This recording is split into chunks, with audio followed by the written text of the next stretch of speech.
Assalamualaikum warahmatullahi wabarakatuh. Halo teman-teman, apa kabar? Saya berharap teman-teman semua dimanapun berada tetap dalam keadaan sehat dan tetap semangat menjalankan aktivitasnya. Meskipun di saat ini kita masih berada di masa pandemi, tetapi saya berharap teman-teman semua tetap semangat dalam menjalankan aktivitas, tetap berpikir positif terhadap segala hal yang terjadi. Pada intinya kita harus tetap semangat dan kita yakin bahwa kita akan mampu melalui masa-masa sulit ini. Baik, jadi sudah lama saya tidak membuat video YouTube dan akhirnya pada malam ini saya akan membuat video ini. Jadi video ini tuh sebenarnya adalah tugas di mata kuliah yang saat ini sedang saya tempuh, yaitu mata kuliah retorika yang diampu oleh Bapak Rani. Jadi beliau itu memberikan pilihan untuk kita bercerita tentang suatu peristiwa secara mendalam dan juga pentingnya belajar hingga akhir. Tetapi pada kesempatan malam ini, seperti yang sudah ada di deskripsi, bahwa saya akan menceritakan tentang suatu peristiwa yang mungkin ini bisa dibilang gak masuk akal ya, atau satu peristiwa yang ajaib, aneh, dan mungkin beberapa kalian juga sulit untuk percaya. Tetapi saya tidak memaksa kalian untuk percaya atau tidak atau bagaimana. Saya hanya ingin menyampaikan cerita itu karena cerita itu memang ada. Walau saya tidak tahu itu benar-benar ada atau gimana, tetapi cerita itu ada. Cerita itu terus berkembang dari nenek moyang hingga ke cicit-cicit, dan hingga sekarang saya tahu tentang cerita itu. Baiklah, namun sebelum saya bercerita lebih lanjut lagi, bagi teman-teman yang belum subscribe akun YouTube ini bisa di subscribe terlebih dahulu, di like, di komen, atau kalau ada yang berkenan mau share silakan di share, tapi kalau tidak ya tidak apa-apa. Oke. Jadi seperti yang sudah saya jelaskan tadi, yang udah ada di deskripsi box itu, saya akan menceritakan suatu peristiwa yang aneh, ajaib, yang ini terjadi di salah satu desa di Madura, tepatnya di Kabupaten Pamekasan. Itu di tempat dimana saya dibesarkan. Jadi nama desanya itu adalah Tampojung. Itu berada di desa Pamekasan. Baiklah, jadi ada 3 peristiwa yang mungkin ini tidak masuk akal, tetapi ini saya dapatkan informasi ini dari orang-orang sekitar sana dan juga dari keluarga terdekat saya. Saya sudah mewawancarai karena memang saya juga sempat tidak percaya tentang peristiwa ini. Walaupun saya juga tinggal di sana gitu. Jadi saya dibesarkan di sana, tetapi atas dasar pemikiran-pemikiran saya sebagai manusiawi yang mungkin tidak mudah percaya terhadap suatu hal yang memang belum saya lihat, atau saya belum percaya tentang suatu hal jika saya tidak benar-benar yakin. Jadi saya mencoba mewawancarai bapak saya, nenek saya, adik saya. Saya sudah tanyakan kenapa dan apakah itu benar. Nah, jadi 3 peristiwa itu. Yang pertama itu adalah peristiwa hilangnya seorang bayi ketika dilahirkan. Jadi bayi itu bernama Mat Bakir. Sekarang dikenalnya dengan Mat Bakir.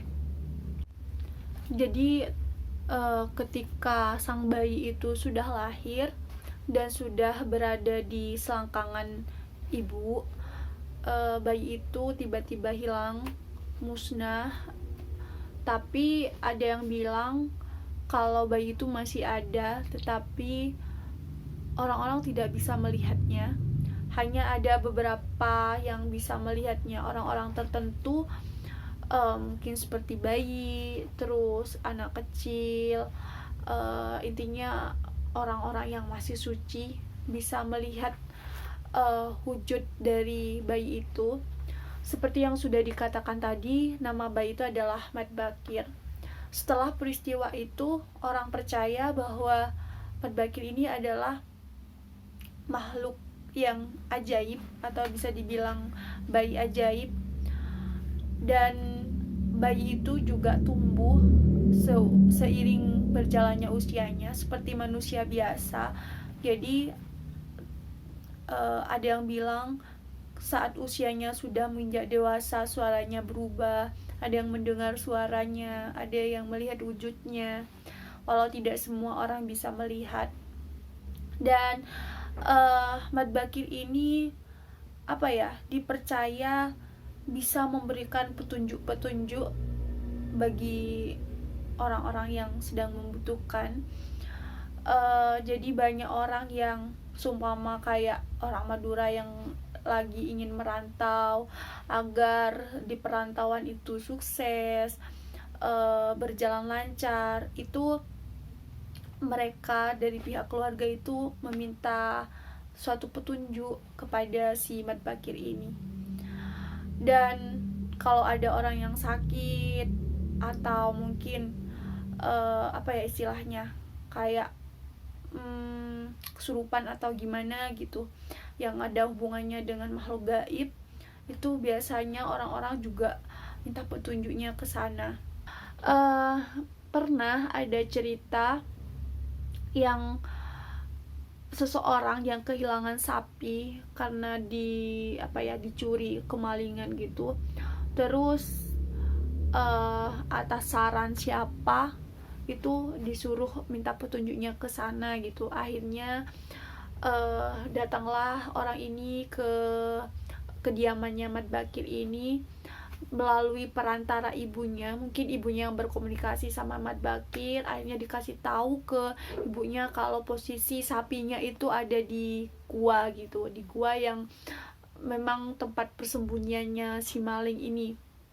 Akhirnya atas dasar kepercayaan, percaya bahwa ya diikuti aja gitu, diikutin dan dicari ke sana, ke gua itu, ke tempat yang sudah dikasih petunjuk sama si Ahmad Bakir ini melalui ibunya. Akhirnya benar, sapi itu memang ada gitu. Dan kejadian itu nggak hanya sekali.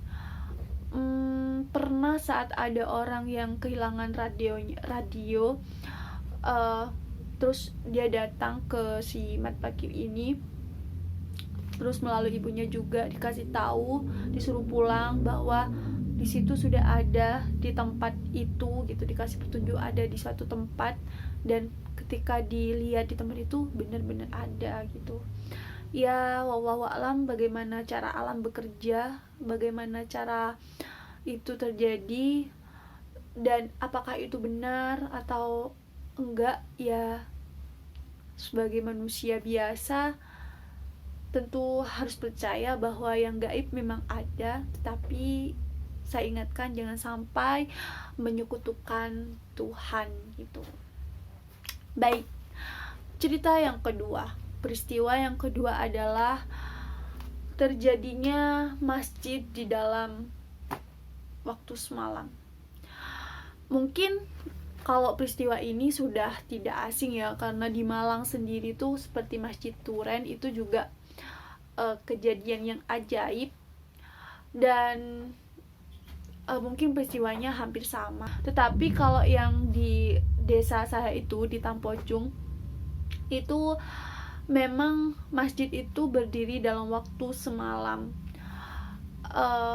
Kata dari bapak saya yang sudah saya wawancarai itu Jadi dalam waktu semalam itu alat-alat itu datang sendiri gitu, datang sendiri, terus ngebangun masjid itu terbangun gitu. Dan kemudian ada kambing hitam yang bisa berbicara. Nah, kebetulan katanya di situ itu ada kayak tokoh yang bisa dibilang itu kayak wali gitu, orang-orang yang dimuliakan Allah, namanya Bersila dan Bersiti, itu katanya bapak saya. Dan memang hingga sekarang itu makam beliau itu ada, dan dianggap keramat sama orang-orang sana.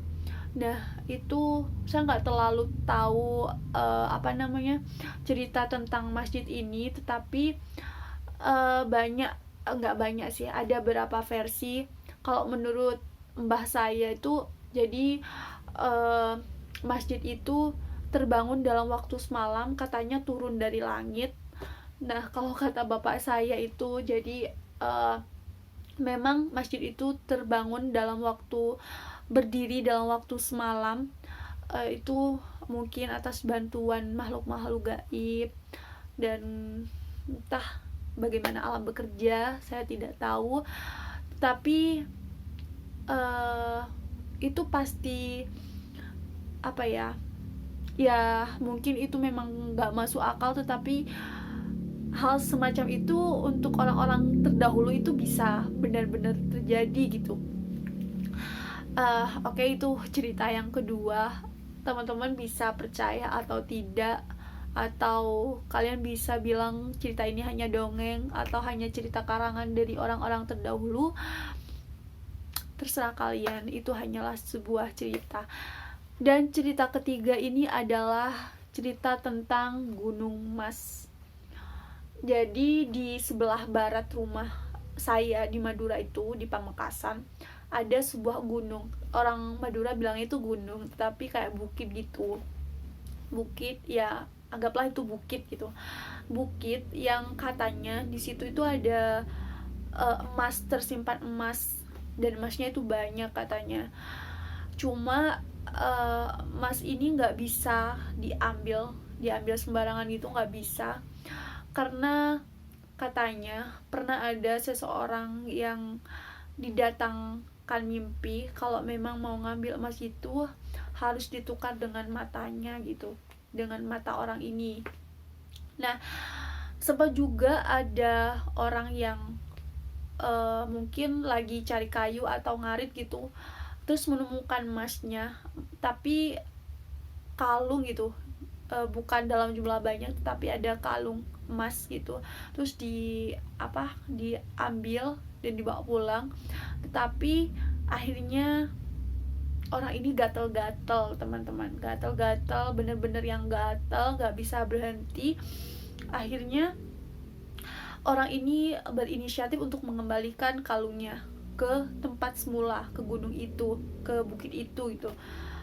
Akhirnya setelah dikembalikan, dia sembuh, tubuhnya sudah gak gatal-gatal lagi. Jadi ya sembuh seperti sedia kala gitu. Itu sih ceritanya.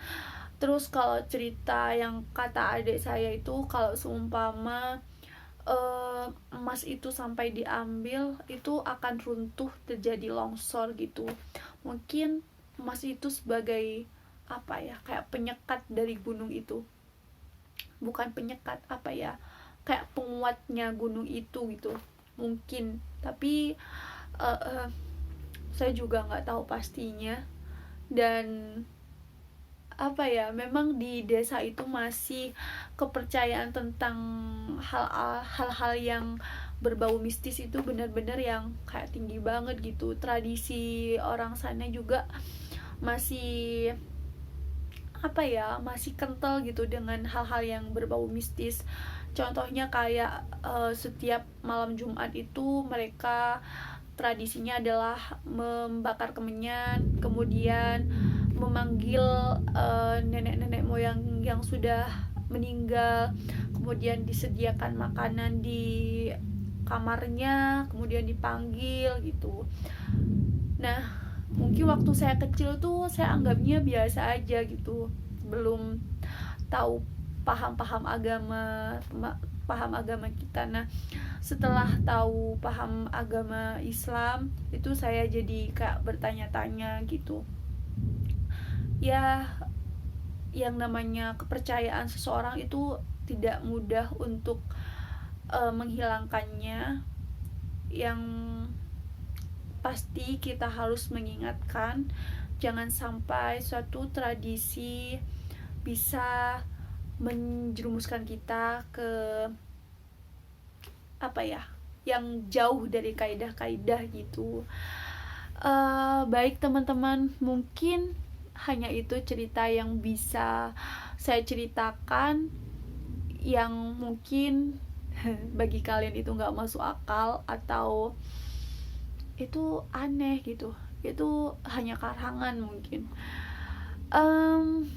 Baiklah, saya akhiri karena ini sudah malam juga dan besok harus kuliah, walaupun masih daring tetapi juga berusaha untuk on time dan tidak telat.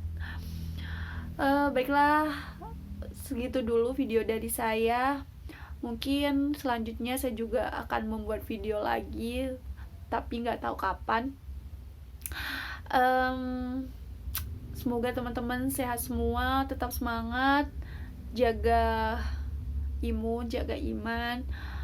Wassalamualaikum warahmatullahi wabarakatuh.